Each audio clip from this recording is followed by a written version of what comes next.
আজকের নলছিটি স্বাস্থ্য কমপ্লেক্সে গিয়ে আমার সাথে একটি ঘটনা ঘটে। আজকের ৩রা মে ২০২৬ ঘটনাটা ছিল এরকমের যে আমার একজন আত্মীয় ছিলেন যার সাথে আমি গেছিলাম, তার হাতে ব্যথা পেয়েছে। তো নলছিটি স্বাস্থ্য কমপ্লেক্সে যাওয়ার পরে ঠিক এমার্জেন্সিতে যখনকার আমরা প্রবেশ করি তখনকার ডাক্তার দেখানোর শেষে আমরা বের হয়ে যাই এবং কিছুক্ষণ পরে আমি আবার ওই ডাক্তারের রুমে প্রবেশ করি এবং প্রবেশ করার পরেই মূলত প্রেসক্রিপশনে একটি ব্যান্ডেজের মতো একটি প্রোটেক্টর দিয়েছিল।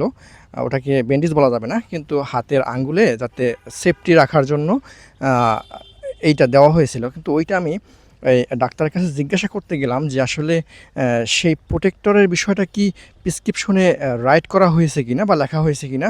যেহেতু ডাক্তার মানুষ, তারা আবার অনেক সময় এমনভাবে লেখে আমরা হয়তো বুঝতে পারি না, জন্য সহজ সরলভাবে গিয়ে তাকে জিজ্ঞাসা করছিলাম যে এটা লেখা হয়েছে কিনা। এবং তখনকার আমি সে একজন মহিলা ডাক্তার ছিলেন এবং তাকে আমি আসলে দিদি বলে সম্বোধন করছিলাম। ফলশ্রুতিতে সে আমার সাথে রেগে উঠছে বা রেগে গেছে।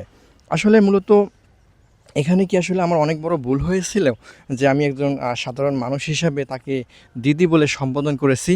আর আসলে নলছিটিবাসী যারা রয়েছেন তারা আসলে কমেন্ট বক্সে জানিয়ে দেবেন তাকে আসলে দিদি বলা ঠিক হয়েছিল নাকি এটা আমার ভুল হয়েছিল, নাকি তাকে ডক্টর বলা উচিত ছিল, নাকি স্যার বলা উচিত ছিল, নাকি ম্যাডাম, নাকি ম্যাম, কোনটা বলা উচিত ছিল সেটা আসলে কমেন্ট বক্সে জানিয়ে দেবেন।